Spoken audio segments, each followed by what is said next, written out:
할렐루야. 네. 네. 우렁차게 또 반응해 주셔서 감사합니다. 오늘 하나님께서 우리에게 주신 말씀 함께 보도록 하겠습니다.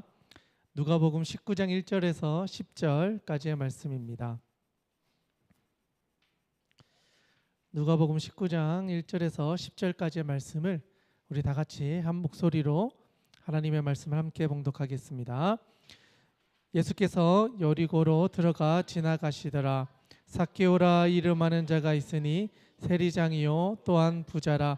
그가 예수께서 어떠한 사람인가 하여 보고자 하되 키가 작고 사람이 많아 할 수 없어 앞으로 달려가서 보기 위하여 돌무화과 나무에 올라가니 이는 예수께서 그리로 지나가시게 되밀어라. 예수께서 그곳에 이르사 쳐다보시고 이르시되 삭개오야 속히 내려오라. 내가 오늘 내 집에 누워야 하겠다 하시니 급히 내려와 즐거워하며 영접하거늘 뭇 사람이 보고 수군거려 이르되 저가 죄인의 집에 유하러 들어갔도다 하더라. 삭개오가 서서 주께 여짜오되 주여 보시옵소서. 내 소유의 절반을 가난한 자에게 주겠사오며 만일 누구의 것을 속여 빼앗은 일이 있으면 내 갑절이나 갚겠나이다. 예수께서 이르시되 오늘 구원이 이 집에 이르렀으니 이 사람도 아브라함의 자손이미로다. 인자가 온 것은 잃어버린 자를 찾아 구원하려 함이니라. 아멘. 아멘. 할렐루야. 네, 옆에 있는 분들과 한번 인사하겠습니다. 잘 오셨습니다. 네, 잘 오셨습니다. 네, 다들 잘 오셨습니다. 여러분 오늘 좀 변한 게 있죠. 네, 안 변한 것도 있고, 근데 오늘 좀 변한 게 있는데 오늘 저희 예배팀에서 다 같은 이제 옷을 맞췄습니다. 이제 이게 예배팀 이제 전체가 이제 있고 이제 하반기 7월의 첫 시작을 우리가 예배팀으로서 함께 하나님께 다시 한번 우리의 마음을 새롭게 하자라는 마음으로 이렇게 티셔츠를 다 같이 맞춰 입고 먼저 우리가 준비되자 그런 마음으로 이렇게 저도 같이 입고 이렇게 말씀을 전하게 되었습니다. 이제 1년의 반이 지났기 때문에 이제 7월을 시작하면서부터 이제 2학기가 시작되는 거죠. 어떻게 보면 하반기 사역이 시작이 되는 건데 이 사역을 이제 우리가 기도하면서 같이 준비하면 좋을 것 같습니다. 네, 오늘 우리가 나누고자 하는 말씀은 누가복음 19장 1절에서 10절의 말씀입니다. 여러분 혹시 오늘 본문 말씀에서 가장 익숙하게 들어왔던 사람이 있지요? 누구일까요? 네, 삭개오입니다. 여러분 삭개오 하면 제일 먼저 어떤 게 떠오르세요? 삭개오? 네? 키가 작았다. 네, 맞아요. 키가 작은 신체적인 구조적인 그런 모습을 가지고 있었던 사람이기도 합니다. 또 어떤 특징이 있을까요? 삭개오에게 가지고 있는 특징? 자, 다들 아시지만 또 이렇게 이제 모르는 것처럼 가만히 앉아 계시는 것 같은데요. 네, 본문의 말씀을 통해서 이렇게 보면 잘 알 수 있을 텐데요. 오늘의 본문의 말씀을 보기 전에 한 장 앞으로 가서 오늘 본문 말씀의 이전에 어떤 일들이 있었는지를 잠깐 한번 살펴보면 오늘의 본문의 말씀이 더 확실하게 우리의 눈에 들어오지 않을까 생각해 봅니다. 여러분 18장에 가보니까 1절부터 쭉 보면 너무 기니까요. 9절 정도에 한번 가보시면 제일 먼저 9절에 보니까 어떤 사람이 등장하죠? 9절 10절에 보니까 네, 바리새인과 세리에 대한 비유가 나오죠. 자, 여기에서 어떤 기도를 하고 있나요? 두 사람이 바리새인은 많은 사람들에게 보여주기 위해서 막 자기가 하고 있는 걸 드러내는 기도를 하고 있죠. 그런데 반면에 13절에 가보니까 등장하는 사람이 있는데 누구죠? 네, 세리라는 사람은 어떻게 기도하고 있냐면 멀리 서서 눈을 들어 하늘을 쳐다보지도 못하고 다만 가슴을 치면서 하나님이여 불쌍히 여기소서 나는 죄인입니다 라고 하고 있는 세리의 모습을 보여주고 있어요. 그리고 그 세리의 모습을 통해서 예수님께서는 14절에 바리새인이 아니고 이 사람이 의롭다 하심을 받고 그의 집으로 내려갔느니라. 무릇 자기를 높이는 자는 낮아지고 자기를 낮추는 자는 높아지리라 라고 하면서 세리의 간절한 기도를 예수님께서 칭찬해 주시는 것을 볼 수 있습니다. 그리고 나서 18절에 보니까 또 어떤 사람 비유가 나와요. 어떤 사람이 나오죠? 부자가 나와요. 근데 이 부자는 어느 정도 부자면 너무나 많은 걸 가지고 있어서 모든 사람들이 부러워할 정도로 재산을 많이 가지고 있었던 것 같아요. 그래서 예수님을 이 사람이 찾아왔어요. 그리고 예수님과 대화를 하던 중에 도대체 어떻게 해야 내가 구원을 받을 수 있겠습니까? 지금까지 저 모든 율법을 지키고 살아왔습니다. 율법적으로는 흠이 없는 삶을 살아왔습니다. 라고 해야죠. 그러자 22절에 한번 읽어볼까요? 22절 같이 한번 읽겠습니다. 시작. 예수께서 이 말을 들으시고 이르시되 내게 아직도 한 가지 부족한 것이 있으니 내게 있는 것을 다 팔아 가난한 자들에게 나눠주라. 그래하면 하늘에서 내게 보화가 있으리라. 그리고 와서 나를 따르라 하시니 23절에 뭐죠? 그 사람이 큰 부자이므로 이 말씀을 듣고 심히 근심하더라. 그러니까 큰 부자였던 사람은 자기의 소유를 팔아 가난한 사람들에게 주는 것이 부담스러워서 예수님을 따르는 것이 쉽지 않았다. 어쩌면 이 말씀을 하고 시험에 들어서 예수님을 더 이상 따르지 않았을 수도 있었다. 그런 이야기가 기록되어져 있습니다. 세리의 기도가 앞에 나왔고 큰 부자가 예수님을 따른다는 것이 쉽지 않았음을 보여주는 거죠. 그런데 오늘 본문에 등장하는 사람은 어떤 사람이죠? 세리이면서 동시에 큰 부자였다는 거예요. 그러니까 그 시대적으로 봤을 때 모든 사람이 봐도 이 세리라는 직업 자체가 죄인이라고 불려질 만큼 많은 사람들에게 좋지 않은 편견을 가질 만한 직업이었다라는 거죠. 그리고 큰 부자였다라고 하는 것도 이 세리의 직업을 통해서 많은 부를 축적했다라고 볼 수가 있는 거죠. 그 당시에 이 여리고라고 하는 지역이 어떤 지역이냐면 요단 동편에서 나오는 물품들이 예루살렘으로 지나갈 때 그 지나가기 위해서는 세금을 내야 했어요. 그러니까 그 세금을 내고 징수할 때 그것을 관리하는 사람들이 있었던 거죠. 세금을 관리하는 사람들. 그런데 세리장은 그 세리들을 총괄하는 사람이 바로 세리장이었던 거예요. 동쪽에서 오는 물품만 그런 게 아니라 그 예루살렘 주변에 살고 있는 사람들이 주민세라든가 세금을 낼 때 이 사람들이 그 세금을 다 받아서 로마에 있는 사람들에게 보내주는 역할을 대신했던 사람들이었어요. 그러다 보니까 이스라엘 사람들에게 있어서 세리는 좋은 사람일까요? 나쁜 사람일까요? 네, 좀 뭔가 불편한 사람들인 거예요. 뭔가 우리의 것을 빼앗아 가서 로마에다가 자꾸 바치는 역할을 하니까 같은 민족이지만 뭔가 우리와는 이질적인 사람, 뭔가 우리나라의 이야기를 하자면 뭔가 일본의 앞잡이 같은 느낌의 인생을 살던 사람으로 세리들을 보았다라는 거죠. 그런 인생을 살아갔던 사람이 바로 오늘 우리가 나누고자 하는 이 이야기의 중심 인물이다라는 거죠. 여러분, 그러면 이 세리장이었고 큰 부자였던 이 사람은 그 인생의 목표가 어떤 것이었을까요? 네? 어떤 인생을 살아가고 싶었을까요? 세리로서 좋은 집을 가지고 싶었을 테고 끝까지 올라가고 싶은 마음도 있었을 테고 모든 사람들보다도 큰 힘을 가지고 싶은 욕구들이 있었던 사람이었을 거예요. 그러니까 세리장까지 올라갔겠죠. 그냥 가만히 있다고 해서 세리장까지 될 수는 없었겠죠. 어떻게 보면 자기가 살아가고자 하는 방향대로 원칙대로 자기가 이루고자 하는 꿈을 위해 최선을 다해 살아왔던 사람일 수도 있는 거죠. 나름대로의 성공을 쟁취했다라고 할 수 있는 사람.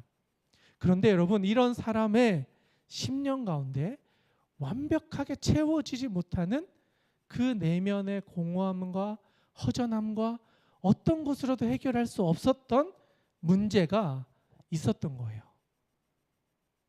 물질로도 자리로도 자기가 채울 수 없었던 무언가, 뭔가 내가 다 이룬 것 같고 열심히 살아온 것 같은데 뭔가 돌아보면 내 인생에 뭔가 빠진 듯한 느낌, 이 허전함을 어디서 채울 수 있을까 하는 이 마음이 이 세리장이었던 이 사람의 마음 가운데 있었다라는 거죠.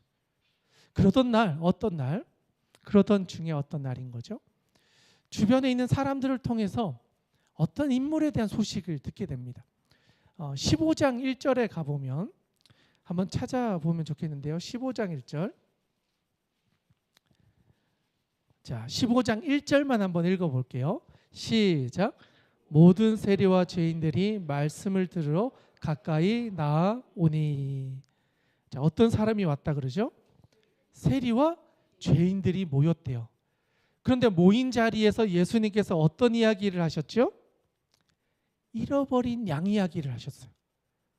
수많은 그리스도인들이 있는데 한 마리 잃어버린 그 양을 찾기 위해 뛰어가는 목자의 이야기를 하셨어요. 그런데 잃어버린 양만 이야기하신 게 아니라 그 다음에 보니까 잃어버린 드라크마 이야기가 또 나오는 거예요. 그리고 그 다음에 또 나오는 이야기가 잃어버린 아들 이야기가 나오는 거예요. 이 세 가지 이야기가 공통적으로 가지고 있는 것이 뭐냐면 잃어버린 것, 내 것이었는데 도망갔거나 잃어버렸거나 숨겨졌거나 죄인이어서 앞에 나타나지 못했던 것들을 찾는 이야기를 세리들과 죄인들에게 예수님이 하셨다라는 거예요. 그러면 이 이야기가 세리장이었던 들렸을까요? 안 들렸을까요? 이 이야기가 분명히 그 이야기가 돌고 돌아서 세리장에게도 이 이야기가 들려왔을 겁니다. 어쩌면 직접 그 자리에 함께 했었는지도 모르죠. 그만큼 예수님을 통해서 들려오는 이야기는 지금까지 들어보지 못한 이야기였고 그 세리장이었던 그 마음 가운데 내가 지금까지 들어보지 못했던 이야기, 뭔가 공허하게 느껴졌던 내 마음을 뭔가 새롭게 해주는 이야기를 들려주시는 분이 예수님이구나라는 이야기를 스스로 알게 된 거죠. 그래서 어떻게 보면 이 예수님과 좀 만나서 진짜 진지한 이야기를 좀 나눌 수 있는 기회가 나에게도 좀 있었으면 좋겠다 하는 마음이 삭개오에게도 있었던 것 같아요. 그 과정을 다 살펴볼 수는 없지만 오늘의 본문의 말씀에 보면 삭개오는 예수님과 만날 날을 엄청 고대하고 있었던 것 같아요. 다른 사람들처럼 단순히 지나가시겠지가 아니라 저분을 만나며 뭔가 내 마음 가운데 있었던 이 무거운 짐들, 해결받지 못했던 나의 심령의 복잡한 마음들, 저분을 만나며 뭔가 뚫릴 것 같고 해결될 것 같고 해결하지 못했던 나의 인생의 문제를 해답을 찾을 것 같은 마음, 그 마음을 가지고 예수님에 대한 소식을 들어오다가 어느 날 예수님이 내가 살고 있는 여리고를 지나가신다는 소식을 들은 거예요. 자, 이 소식을 들었으면 이 삭개오는 어떻게 반응했을까요? 네? 달려갔어요. 네, 달려갔어요. 맞아요. 달려갔어요. 그런데 본문의 말씀을 살펴보면요, 그냥 달려가는 정도가 아니에요. 모든 사람들보다 앞서 달려가서 예수님을 만날 수 있는 최고의 자리를 선점했어요. 그리고 그곳에서 예수님이 지나가기를 기다리고 있었다라고 이야기해요. 오늘의 본문의 말씀을 한번 들어가서 살펴보면서 한번 보도록 하겠습니다. 먼저 1절, 2절, 3절 한번 같이 보도록 하겠습니다. 함께 읽겠습니다. 시작. 예수께서 여리고로 들어가 지나가시더라. 삭개오라 이름하는 자가 있으니 세리장이요 또한 부자라. 그가 예수께서 어떠한 사람인가 하여 보고자 하되 키가 작고 사람이 많아 할 수 없어. 여기 보니까 삭개오는 세리장이었고 부자였다. 그리고 나서 3절에 보니까 키가 작고 사람이 많아서 예수님 보기가 쉽지 않았다라고 이야기를 해요. 그런데 거기에 보면 보고자 하되라고 하는 이야기가 나오잖아요. 원어를 살펴보면 에제테이라고 하는 단어를 사용하고 있는데 집요하게 찾다라는 뜻이에요. 근데 한글 성경에서는 그냥 보고자 하되잖아요. 근데 원어는 집요하게 예수님이 가는 길을 찾았다는 거예요. 그만큼 세리장이었던 삭개오는 예수님을 만나고 싶었던 마음이 컸다라는 거죠. 그래서 오실 길을 여리고를 지나가면 분명히 이 길을 지나갈 수밖에 없으니까 내가 미리 가서 내가 키가 작으니 또 사람이 많으니 나의 약점과 핸디캡들을 이겨낼 수 있는 방법을 고민하면서 예수님을 만나러 뛰어 달려갔다라는 거죠. 그리고 나서 다음 절에 보니까 4절인데요. 같이 한번 읽어보도록 하겠습니다. 시작. 앞으로 달려가서 보기 위하여 돌 무화과 나무에 올라가니 이는 예수께서 그리로 지나가시게 되밀어라. 아멘. 보니까 사람들보다도 훨씬 더 앞서 달려가서 보기 위하여 돌 무화과 나무에 올라가는 것을 선택했다는 거죠. 자신의 약한 핸디캡들을 극복할 수 있는 방법을 나름대로 찾은 거죠. 키가 작으니 높은 곳에 올라갔고 무리가 많으니 이 사람들이 없는 조금 더 앞쪽으로 가서 예수님을 만날 타이밍을 잡고 있었다라는 거죠. 그리고 나서 5절, 6절인데요. 우리 같이 한번 읽어보도록 하겠습니다. 시작. 예수께서 그곳에 이르사 쳐다보시고 이르시되 삭개오야 속히 내려오라. 내가 오늘 내 집에 유하여야 하겠다 하시니 급히 내려와 즐거워하며 영접하거늘. 아멘. 자, 5절에 보니까 예수님께서 그곳에 이르셔서 쳐다보셨다라고 이야기해요. 삭개오는 자기가 할 수 있는 최선을 다해 돌무화과 나무 가운데 올라갔고 그것을 멀리서 예수님께서는 쳐다보셨다라고 해요. 그리고 나서 그에게 이런 이야기를 하십니다. 삭개오야 속히 내려와라.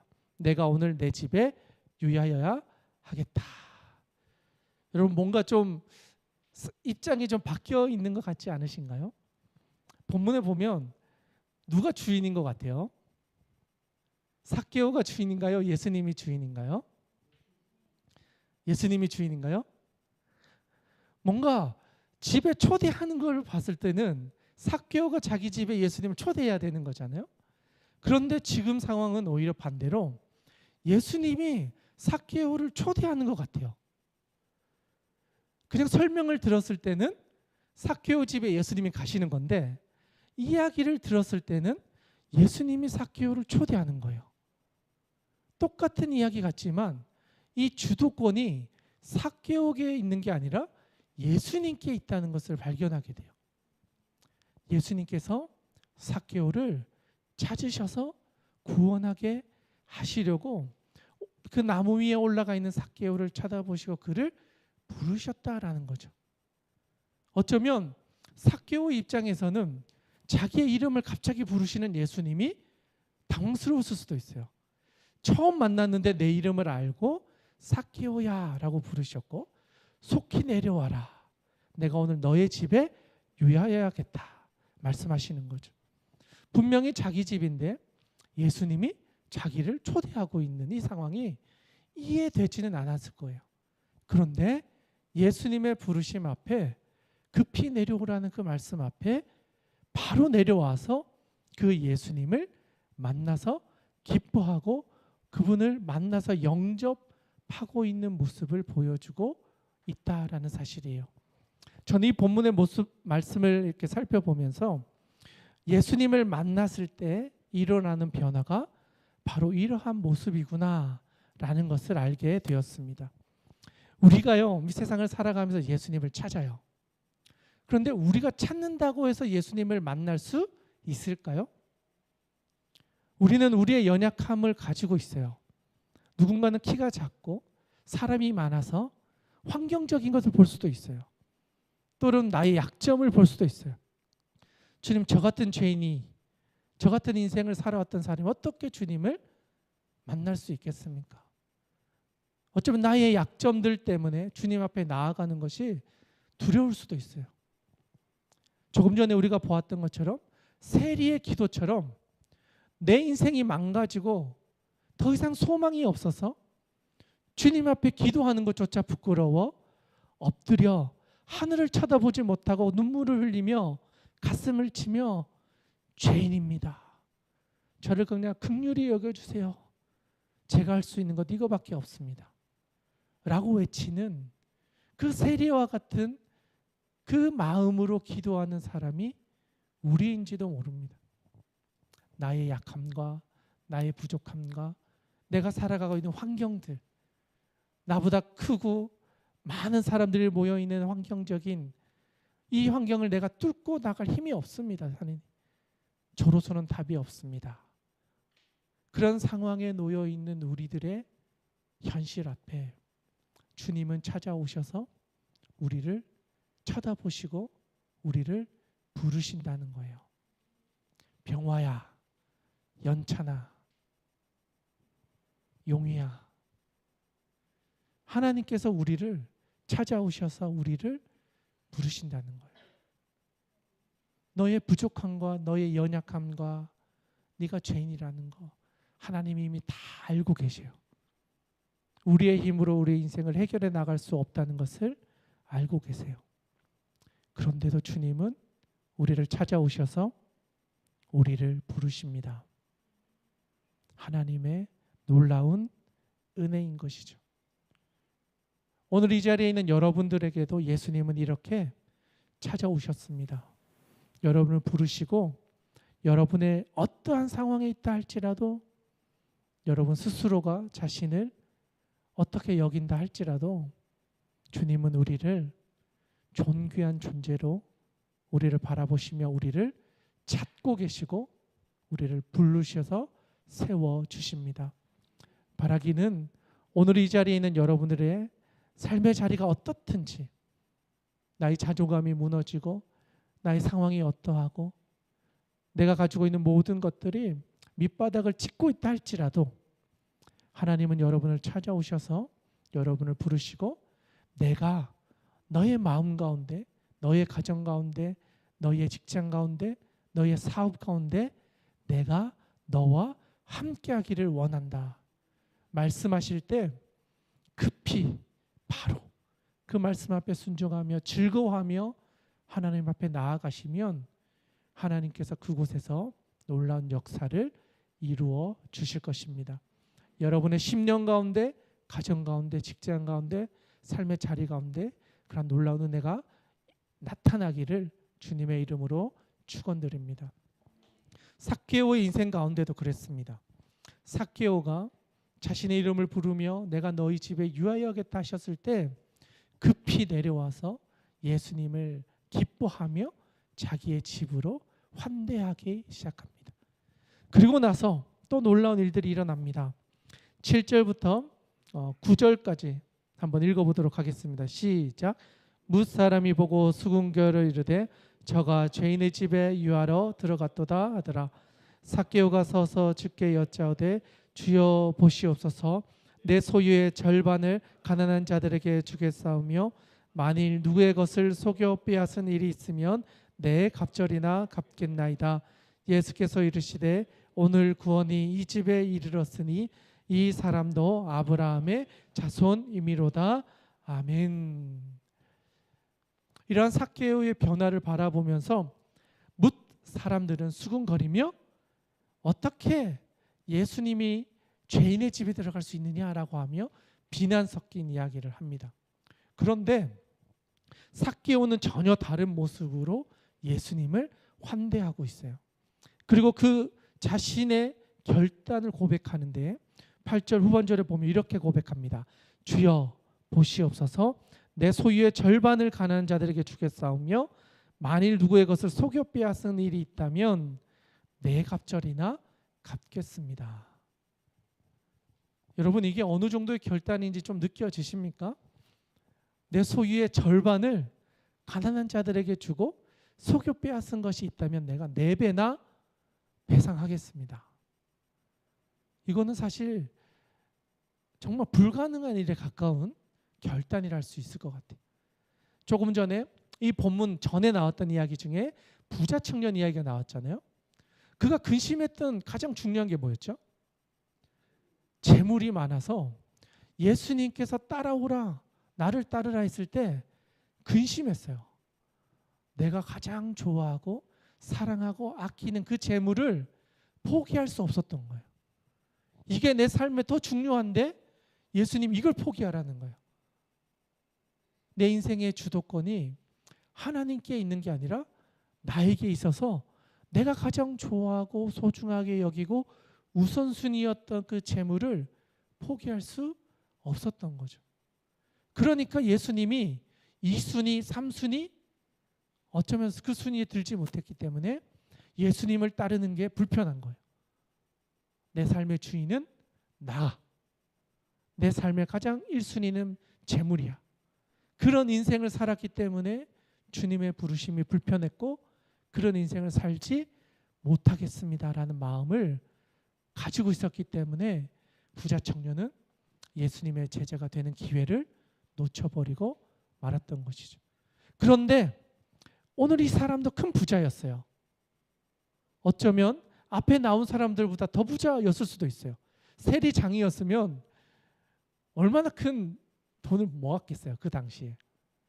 그런데 자기의 재산을 반을 떼서 가난한 사람들에게 주고 내가 속여 빼앗은 것이 있다면 4배나 배상을 하겠다라고 하는 것은 어쩌면 자기의 전 재산을 가난하고 어렵고 힘든 이들에게, 내가 악행을 저질렀던 사람들에게 다 갚아주겠다라는 거예요. 어쩌면 내 삶의 주도권이 이제 더 이상 재물에 있지 않고 성공에 있지 않고 내가 내 인생의 주인이 아니고 이제는 내 삶의 주인이 예수 그리스도이십니다. 주님의 주되심을 인정하고 그렇게 살기로 결단했다는 거예요. 계산하지 않고 하나님의 말씀 앞에 순종함으로 나아가는 삶의 모습을 예수님 앞에서 고백했다라는 거예요. 저는 이 고백이 정말 쉽지 않았을 거예요. 그런데 뽕나무에서 내려와서, 돌감나무에서 내려와서 예수님과 집으로 걸어오는 과정에서, 예수님과 대하는 과정에서, 예수님의 말씀을 듣는 과정에서 이 사람의 마음 가운데 주님이 진짜 그의 마음을 만지시고 성령으로 충만케 해주셔서 그 삶의 주도권을 바꾸어 주셨던 거예요. 그래서 삭개오가 스스로 변한 게 아니라 찾아오신 예수님께서 그의 삶을 바꾸어 주셨다는 거예요.